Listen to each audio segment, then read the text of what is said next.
Just making sure everybody can hear me. I'm Winn, and this is Michael Spain, and we're with Philadelphia chapter of the National Organization of Minority Architects.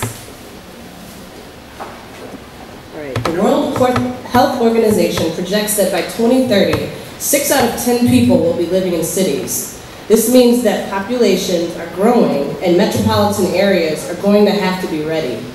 Here in Philadelphia, the 40th largest city in the world and the 5th largest in the nation, population trends project 500,000 more people in the next 20 years. To meet this demand, cities are going to need to be rethought, how they work, grow, and function.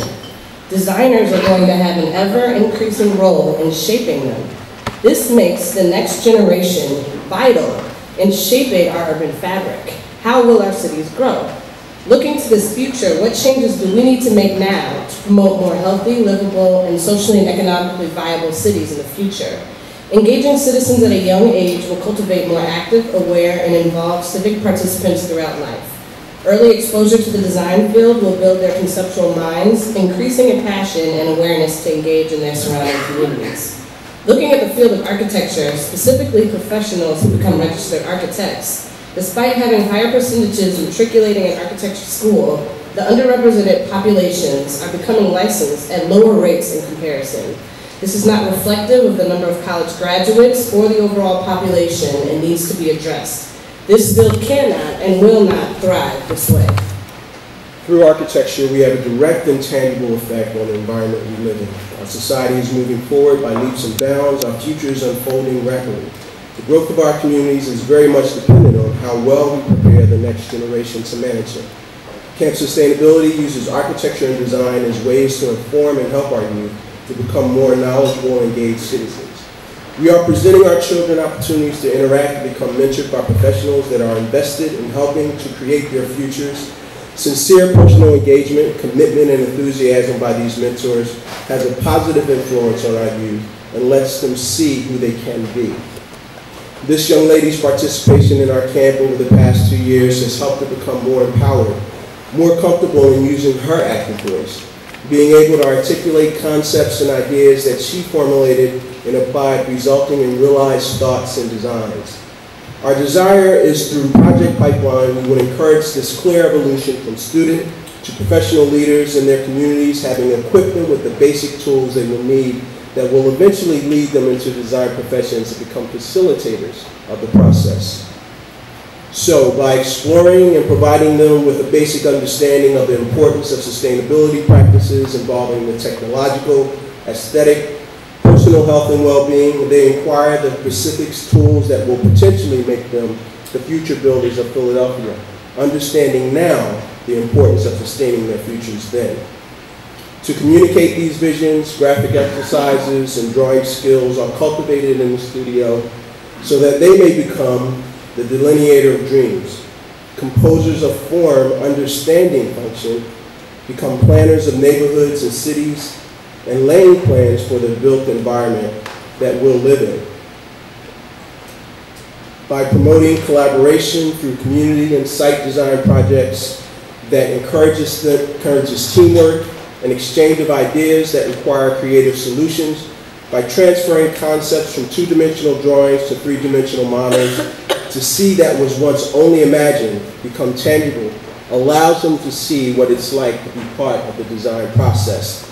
Scale, form, structure no longer will be unfamiliar words that they may seem foreign, but become part of their everyday design vocabulary that they will use when composing phrases that we can touch, writing stories that we will eventually occupy, creating built narratives, or creating and crafting spaces. The studio culture and overall results from past year's camp has been adopted as a model that we as professionals have used for some time, has served us well. It provides a creative environment and promotes camaraderie and encourages cooperation through engagement. That leads building and shaping our future. Historically, the Phil has relied on this culture and the strength of its networks that has indeed moved our professions forward. But can we and should we picture it a bit differently? Maybe altering somewhat the face of our profession, broadening the makeup of these networks, involving all that can be affected by its practice. Perhaps making our goal to alter this reality now by empowering more women, people of color, and those from all disadvantaged communities to find their place in the designer's framework. We can diversify both the field's demographics and support a more representative and inclusive practice. Then everyone benefits. More results of our pipeline have become evident, such as the story of this young lady who participated in the camp as a preteen, and now as a high school senior was a teaching assistant this year. She is looking to head to college next year pursuing art and design, already an indicator of the imminent success of this pipeline, shaping the next generation. Building the experience, exposure, and skills to transform eager and interested young people into prepared, educated, and confident leaders and professionals. With support from our dedicated volunteers, Project Pipeline's charge is to start equipping them with the design intelligence and necessary skills early to make the transition into practitioner easier. Laying these foundations, form, scale, detail, and drafting, concepts difficult for professionals, are being tested by our preteens. Our efforts show these youth that it is possible.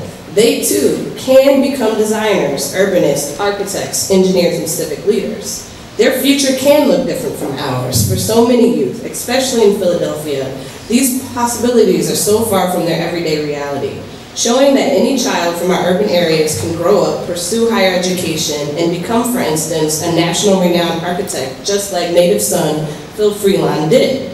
That by cultivating architectural minds through mentoring programs, Philanoma's Project Pipeline will play a role in sustaining the architectural profession and providing greater awareness now to influence better professionals later. This is what we see as next for Philadelphia. The real question is, how will you engage the next generation?